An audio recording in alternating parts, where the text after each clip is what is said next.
What another good day at the range, huh? Dude, I cannot believe you shot that target upside down with your pinkies from over 20 yards away. That was amazing. That was awesome. Dude, that's going online for sure. Oh, yeah, for sure. Hey, your front door's open. Dude, are you serious? Dude, it looks like it's been kicked in.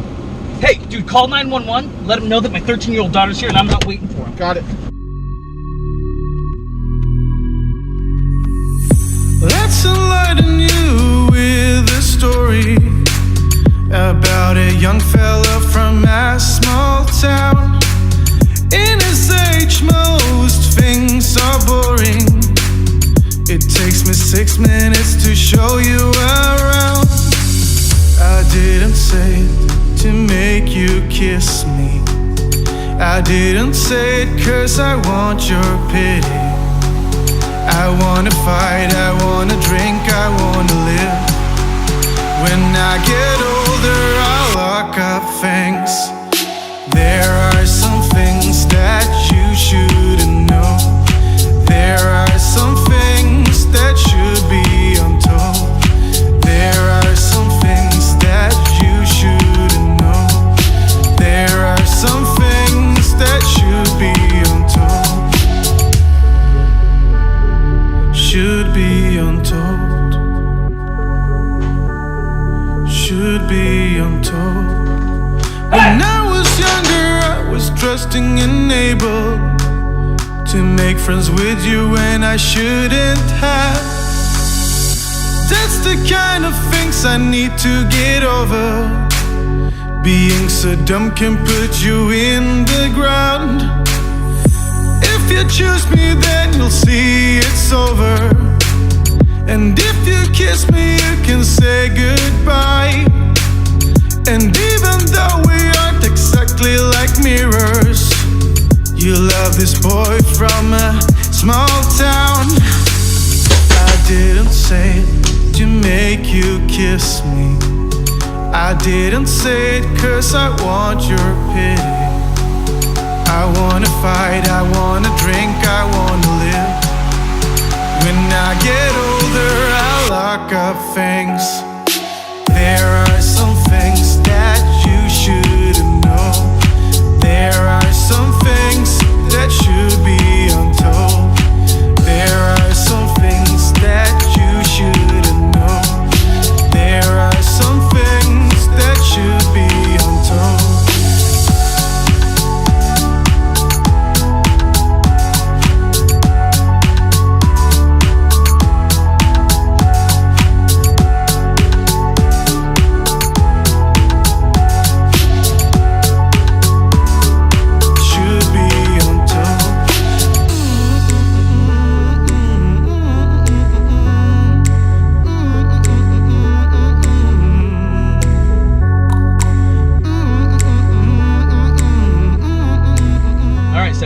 So when you roll up on your house and it looks like that it's been broken into, you're going to have to make a decision. You're going to obviously call 911, or you're going to have your partner call 911 so that the police can be dispatched to your house. You're going to make the decision, are you going to go in or are you not going to go in? In this case, in this scenario, my 13-year-old daughter, my hypothetical 13-year-old daughter, was inside the house and she was home alone while my buddy and I were at the range. I come home and it looks like somebody's kicked in the door. I made the decision in this particular scenario that I'm not willing to wait for the police to show up at my house. I communicated that with my partner, told my partner to communicate that with the police. When you're on the phone with the police, if you're the partner, if you're the guy sitting in the other seat, when you're on the phone with law enforcement or dispatch, let them know that the homeowner is going inside the house. Let them know what the homeowner's wearing. Let them know as much information as possible, because when police arrive at the house, they're going to find you in there with a firearm. Hopefully the victor. And you want them to be sure that you're well identified. So, like I said, in this decision, in this scenario, I made the decision to go in the house. One of the worst things that you can do in a situation like this, or really any violent and grievous encounter, is to be indecisive. Make a decision, stick to it, and execute it. All right, guys, let's head inside. All right, Savages, so the first thing I did when I exited the vehicle is I drew my firearm immediately. I punched out and I started to clear in the area as I was walking up. I didn't know if there was anybody hiding behind any of these beams or anything like that, so I wanted to make sure that I was aware of everything that was going on. All I knew at this point was my door had been kicked in and that my daughter was home alone. So I came in, and the first thing that we address in situations like this, any room clearing, active shooter, anything like that, is the hierarchy of threats. The hierarchy of threats says our threat number one priority is people. Number 2 priority, open doors. Number 3 priority, closed doors. And you're going to see that as I go throughout this little scenario, that I address it in exactly that order. When you go through a room, guys, you want to make sure you're clearing every possible place that someone can hide. Don't necessarily waste your time in looking in places that somebody can't hide in. You don't need to open drawers. You know, if you can tell that somebody's not sitting underneath this bench right here or whatever the case is because you can see it from where you're standing, don't waste your time on it. All right, guys, so you can see in the entryway here that I had a closed door, but I also had a bunch of fields of fire that I needed to make sure that were somewhat relatively clear before I cleared this closet. Now, obviously, it's my house, so I know that this is a closet. I know it's not going to be a bedroom. I know exactly what room this is going to be.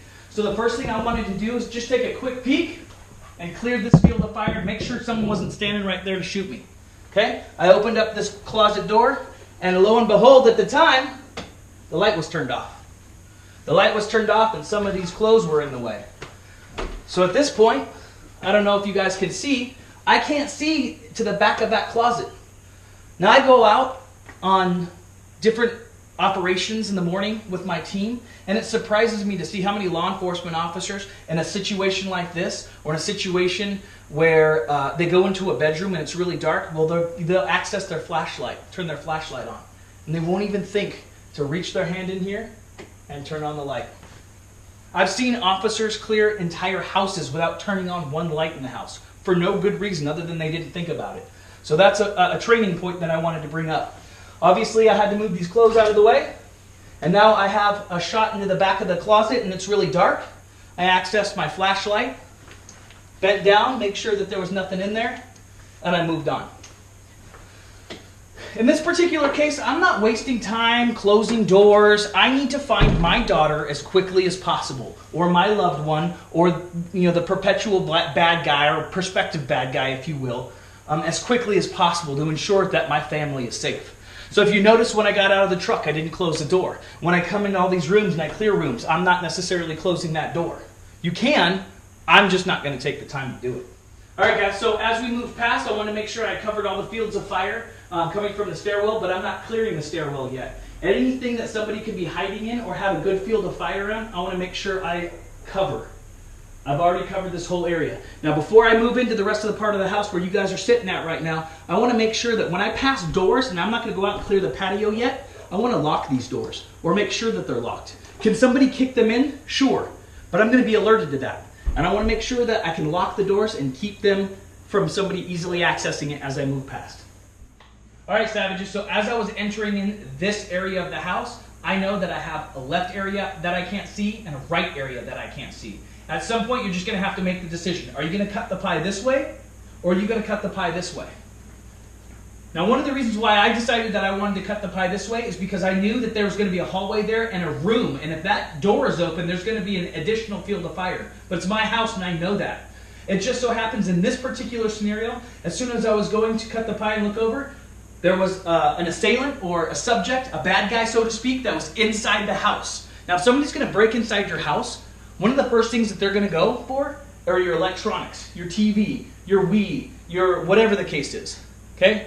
There's been a ton of studies on home invasion robberies, and the majority of the time if the homeowner comes in or law enforcement comes in, they find them in the living room. And that's where we found our subject in this particular case.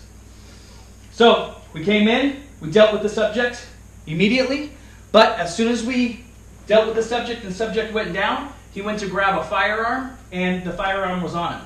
If you noticed, I didn't immediately run over and grab that firearm. You can do that. You for sure can do that. But now that you've entered into this room and shot this guy and owned it, have you cleared this area behind you yet? Have you cleared the area of the island here that I don't know if you guys can see yet? I hadn't. So instead of rushing and grabbing that firearm, I decided that I was going to come over here and clear this area first. And I tried to do it as expeditiously as possible. So I tried to clear this area as expeditiously as possible, knowing that if we did have an assailant or a subject, that they were going to have to be kneeling down or sitting down right here. There wouldn't be any good reason why somebody would be kneeling or sitting down right here if they weren't trying to hide from me. Since I ambushed this guy and I came in and surprised him, the likeliness of somebody being here isn't good, but we still cleared anyways. So I walked around here, I cleared this entire area, and again, here we are, right where you guys are standing, there's a door. So I checked the locks on that door, ensuring it's locked, so in case there's somebody out back, they can't come in. Immediately I walked over, I picked up the firearm. If you notice, I didn't take a lot of time messing with the firearm. If you have a partner, you can hand your firearm off to your partner or whatever the case is. In this particular instance, I didn't have a partner. I picked up the firearm, I secured it, I put it in my pocket, I continued on. I knew that when I came here, I could see that door, and that door was closed at the time. The garage door was closed at the time, that closet door was closed, but this door was open. So instead of rushing into this room, I can't see that corner. The first thing I wanted to do was clear that corner. And when I turned the corner, I owned it. As soon as I turned the corner, there was a subject there, standing there with a knife. It was his buddy, this guy's buddy. So we took that subject down, and as soon as we took that subject down, the first thing I did was turn around to make sure that this room got cleared as soon as possible. You know, unfortunately, guys, this isn't going to always be the best case scenario. This isn't going to be set up like you're going through a shoot house and you don't have to worry about not exposing your back or whatever the case is. Again, the hierarchy of threats. Number one priority was the person.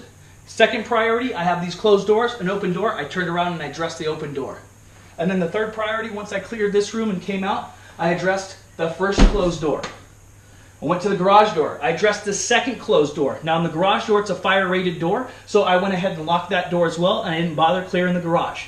If somebody wants to get through that door, they're going to have to kick through a fire-rated door. Now it's possible to get kicked through a fire-rated door, but it's definitely going to alert me.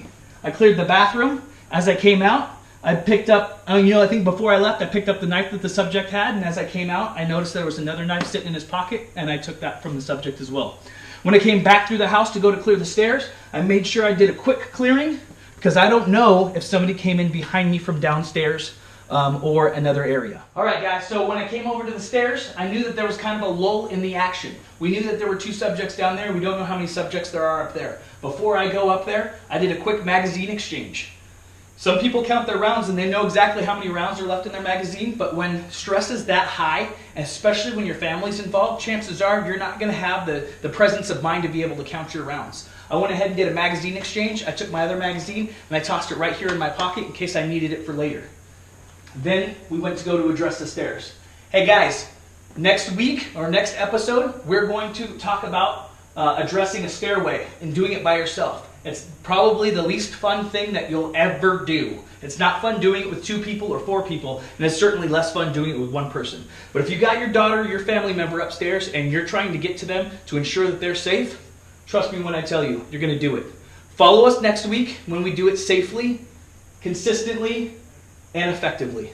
As always, guys, stay savage. Home now, as home as I'll ever be. Oh, close your eyes and hold on to me. Oh, I'm home now, as home as I'll ever be.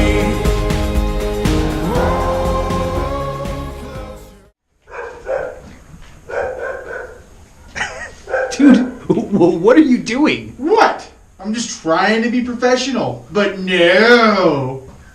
No, man, leave it on. You look freaking scary, man.